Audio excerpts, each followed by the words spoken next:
Good day, everyone. My name is Kim Kirk, and I'm coming to you from Fort Frances, Ontario, Canada. I'm going to be presenting to you today, Infusing Indigenous Perspectives with Technology. I want to thank the group at the Digital Education Exchange for inviting me to present today. As you can see from the picture in the slide, I am from a northern part of Canada where it gets quite cold. Just a few days ago when I took this photo, it was minus 43 Celsius. The water I had in the water bottle froze instantly when I threw it up in the air. At our schools in the Rainy River District School Board, we start each morning off with the Territory Acknowledgement. I thought it very fitting to start my session today off in the same way. So I would like to acknowledge that I am on the ancestral lands of the Anishinaabe and within the Treaty 3 territory. And we acknowledge that the Métis also call this land home. To talk a little bit more about myself, my name is Kim Kirk, and I am the Indigenous Education Leader at the Rainy River District School Board. You can find me at KimKirk20 on Twitter, and my email is kim.kirk@rrdsb.com. If you would like to tweet out part of this session today, feel free to tweet out at rrdsb, hashtag microbit, or hashtag 7grandfather teachings. I am very fortunate in my area that I get to travel and support educators with Anishinaabe and traditional teachings.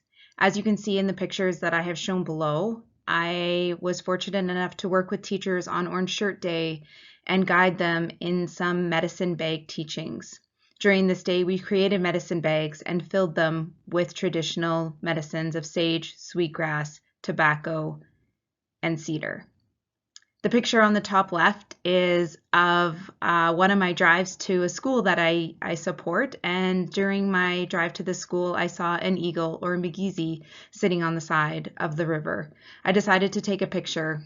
When I first started my path in Indigenous education, I was once told that whenever I see an eagle, it's a sign that I'm doing good things, and I wanted to recognize Migizi and recognize the work that I'm putting in and what I'm doing in my career. And the picture on the bottom is at a sacred river.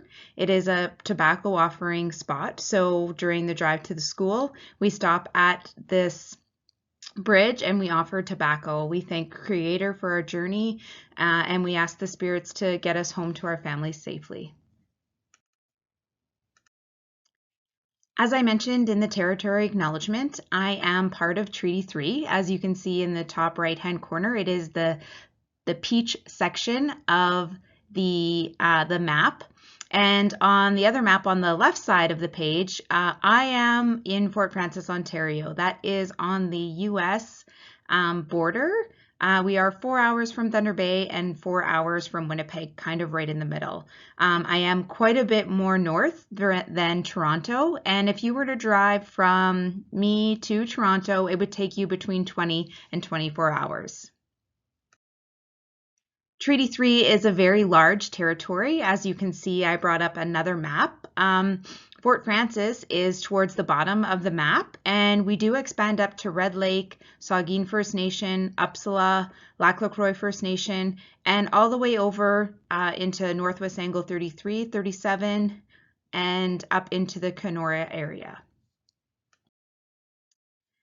Today, what I'm hoping you will gather from the session is you will learn about the 7 sacred teachings, and you will also learn how to infuse technology and culture.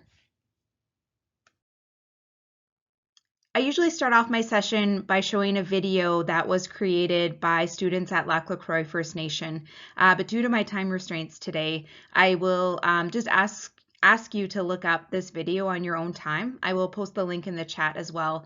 But just look up Firemakers Lac La Croix students. It is a beautiful video that showcases the amazing talent of the students in Northwestern Ontario. When I first started thinking about how to integrate technology and cultural perspectives, I wasn't sure where to go. So I started talking to the students, and as Madison Ottertail said in the video, the 7 teachings make her proud. So I started researching a little more about the seven grandfather teachings, and I found a book about them. And I also found that the seven grandfather teachings are interweaved in everything that the Anishinaabe do. The seven grandfather teachings are what guides the Anishinaabe. So I thought it was a good starting point in reaching everybody and making an even platform for everybody to know about what we were talking about. So the seven grandfather teachings are humility, truth, courage, honesty, respect, love, and wisdom.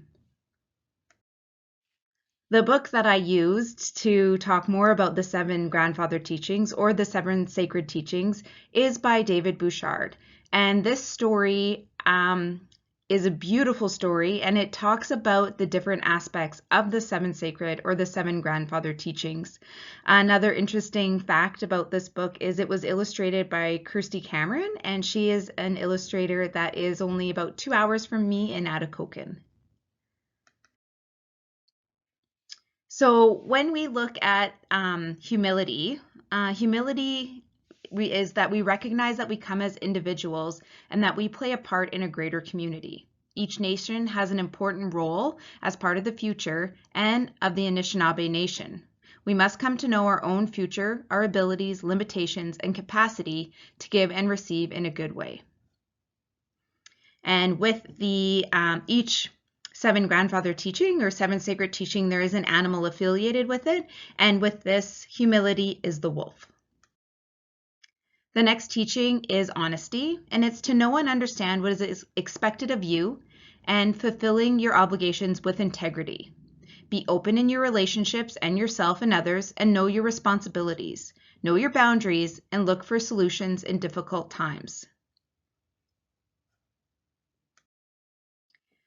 The teaching of respect is represented by the buffalo, and it's establish and maintain high standards of yourself, your role and your responsibilities with others. Respect the integrity of yourself and others, and for the work that you have engaged in. Respect all voices in classrooms and communities. Maintain your sense of being Anishinaabe and honor those who are on their road to knowledge. Courage.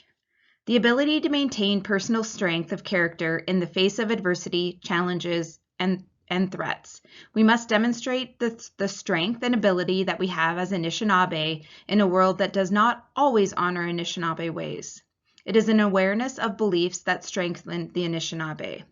It is having the skills and ability to speak up in difficult times as well as in good times. It is being humble enough to admit your failings and brave enough to do something about them. And Makwa, or the bear, is the animal that is affiliated with courage. Truth. In the spirit of words and deeds we used is contained in truth. Being true to oneself and to others is more than being loyal.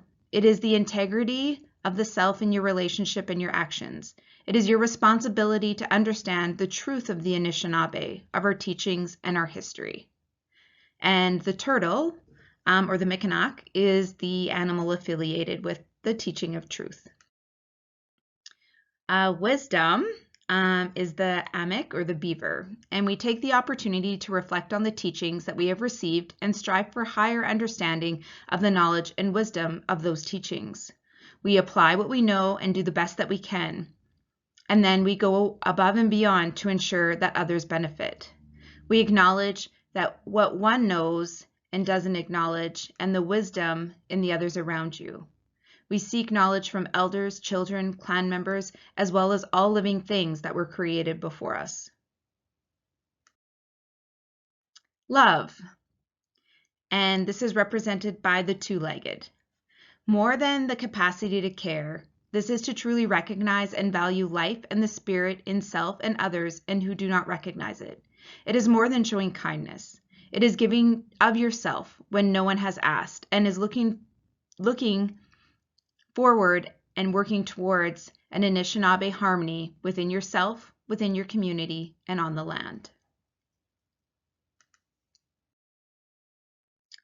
So those are the seven grandfather teachings. The book, The Seven Sacred Teachings by David Bouchard, does talk a lot about connecting it to animals, connecting to the medicine wheel, connecting to the 4 sacred medicines.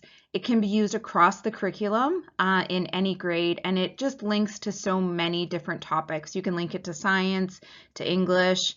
I'm sure you can link it to math, to art. So there are a lot of other ways that you can link the 7 sacred teachings with the curriculum. What I'm going to show you next is how I linked it to technology. So at 7 Generations Education Institute, I worked there for 8 years prior to my role here.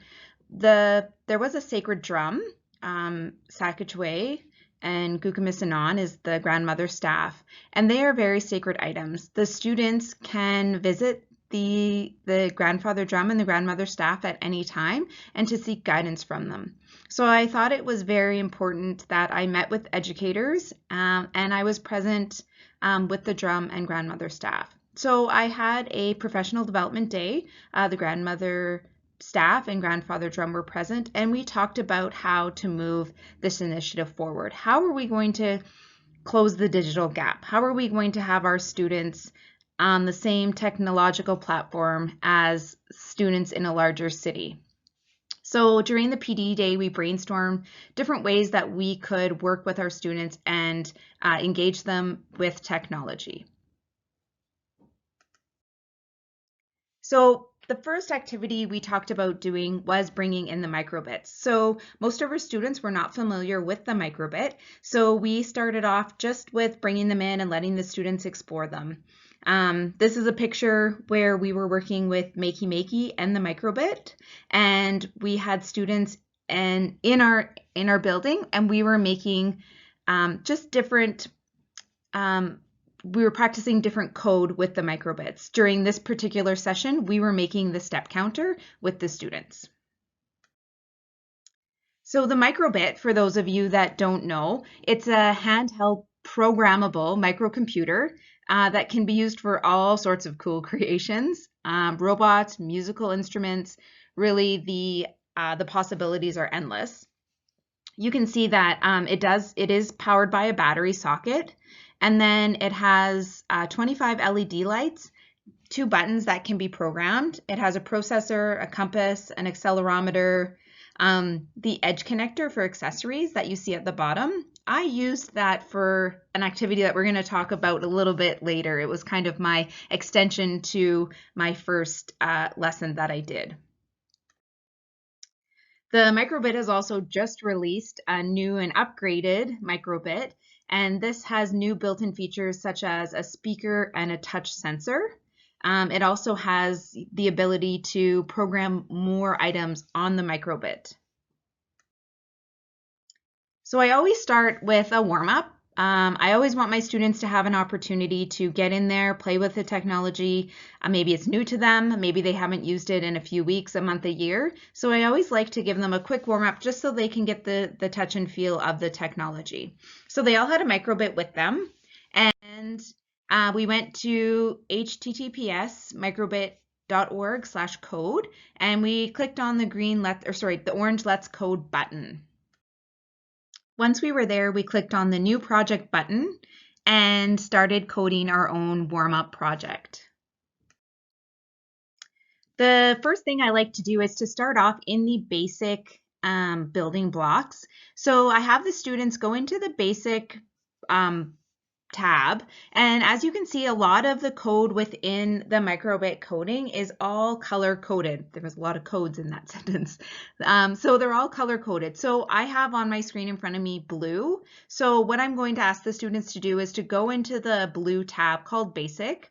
They're going to drag over the block called on start. So they'll drag that over. Then they'll go back into the blue basic tab, and they will bring over the code that says show LEDs. Once they bring that over, they can program or they can design their own letter within those 25 LEDs.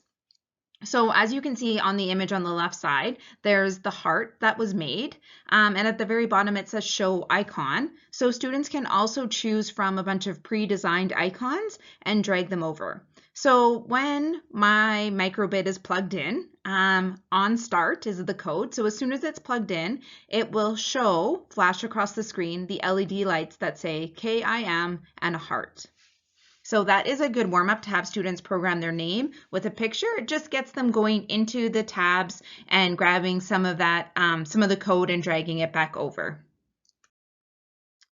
I give them a few minutes to try it out. I pose some challenges for those that might get done a little bit sooner, like maybe adding a little bit of music to it. I find that there's always a varying degree of skills and ability, and it's sometimes a good practice to add a challenge to them for the students that are finished a bit early. My next step was we went back in. So we went back into Let's Code. We started another new project.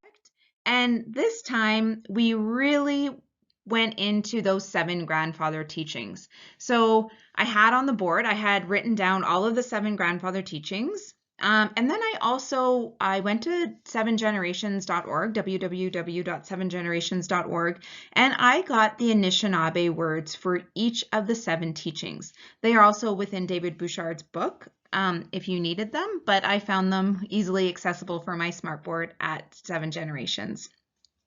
So what I asked them to do then was within the microbit. Now, this is the new microbit. I kind of changed the code so that we could have it fit the new microbit. But when you go into input, you can choose different selections for the microbit. So when the microbit is shaken, so you can see the first box says on shake, it will show string respect, and then the Anishinaabe word for respect.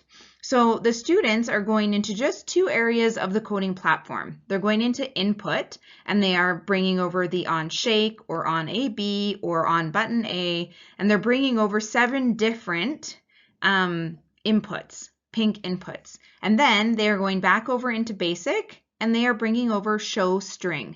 And when you bring that over, it allows you to change what is in there. So you can put any word in there. And that's how I'm able to infuse the Indigenous language in with the technology. So definitely this could be used with any language, not just the Anishinaabe or Ojibwe language. It could be used with any language around the world. So we made 7 of them, 1 for each grandfather teaching, and I challenged them to create an image in the LED lights that represented each teaching. So love is an easy one. I represented it with the heart. The students were able to get very creative. They created animals. They made images that represented that 7 teaching to themselves. So the students were able to tailor it to their own creativity, and it was really exciting to see what they came up with. So that was the first lesson that I did where I infused the cultural perspectives with technology. My platform of choice was the microbit because I was able to use that language and to help the students get to know the microbit even better. So my next activity, I really kind of upped the game. I purchased some other tools that we needed, and I worked with the students to create an interactive board. So as you can see in the picture, this code uses the Ketronic extender board, which is in the picture, and the microbit. So these 2 items work together, and they allow you to code the pins on the Ketronic board so that you can have more information coming from each of the 7 grandfather teachings. So not only were we able to program the words, we are now using copper tape, alligator clips, and interactive board to make circuits and connections. So the Ketronic board, I just purchased it online, and it's an extender board. So them apart, the first picture is them that are apart, and then putting them together, and the last picture is together. So it just clicks into place, and you think you might be breaking it, but it's actually quite sturdy. So you click the extender board into place. And then we went into Let's Code. We started a new project. And for this, we actually went into the advanced code. So we didn't use just the basic and the input blocks of the microbit coding software. We went into the advanced part of it. And every time you open up the microbit platform, There's always on start and forever. And for this particular activity, I just had them get rid of that because we didn't need any of them. So they just grabbed them and threw them to the trash. So then we went into pins. Because we are working with the pins of the Kitronic extender board, we needed to go into pins. So there's all of these sections in more, and we were actually going to work with the very first one there, the on pin P0 pulsed high. So it can be pulsed high or pulsed low, and then there are multiple pins that you can choose. And that's just, I just highlighted the one so you could see which one I was talking about. So I was going to drag that one over. So we could pulse pin 0 high, we could give it power, we could complete the circuit, and then I had them drag show string hello over. So they dragged that into the code, and they created the same thing. So they did on pin 0, pulse high, show string wisdom, and then we used the Anishinaabe word. And unfortunately, I'm not a speaker, so I don't feel comfortable pronouncing those words as I won't do them justice. So that's why I haven't been saying them. The students, most of them do know the language. So we made, again, 7 of these. The students didn't have to each time go into the pin section and then up into the other blue section. They could just right click on it, click duplicate, and then it would duplicate the code for them. So within this code, you can see that I have pin 0, pin 5, pin 1, pin 8, pin 12, pin 2, and pin 16. These were all pins that I had done some trial and error, and I had figured out for the students that with the pinout diagram from Microbit and from Kitronic, that those were the ones that would work best for making our interactive board. So as you can see here, this is a close-up of the extender board. So here are all of your pins. They're not in order. And so you can see that we worked with pin 0, which is the second pin, pin 1, 2, 8. And so they're throughout the code. So you have 0, 1, 2, 8, 12, 13, and 16. So we used the pins that were there. And then what they represent, this is the breakout board for the microbit. So when you look at pin 0 on the breakout board for the microbit, it is actually a general purpose digital or analog. So it is a part of the microbit that we can code. Right now it doesn't have a purpose. If you look at pin 20, for example, the green one towards the top, that's not one that you can use because it's a serial data pin connected to the accelerometer. So that's not a pin that we can use. So I had to go through and I had to find pins that we could use in order to make the Kitronic kit work. We also did need to have it grounded so that we would be able to complete the circuit. So this is what we used when we were connecting to our board. We used alligator clips and we also used jumper wires. So we used the male-female version of the jumper wires. The female version of the jumper wires clips onto the microbit Kitronic extender board, and then the alligator clip clicks onto the male version of the jumper wire. So I had the students work on this. They had to add jumper wires to pins 0, 1, 2, 8, 12, 13, and 16 on their microbit. And then they had to add copper tape to the poster and labels. And so I guess it was a bit easier when I had all the materials in front of me, but you will see a picture. I just had a piece of foam board and the students wrote out what the 7 grandfather teaching meant to them on a label. So they stuck that label onto the poster board and then they put some copper tape to it. Your copper tape was what you put your alligator clip to in order to complete the circuit. So connect the alligator clips to the copper tape according to the pins and the teaching. So the students have to be careful in order to make sure that they're connecting the right pin to the right grandfather teaching. And then we added a jumper cable to 3V. And this was so that when we touch the copper wire, it creates a positive circuit. Otherwise, if we don't give it power, we aren't able to complete a circuit if it doesn't have any power. So that 3-volt pin gave us power so that we were able to complete a circuit.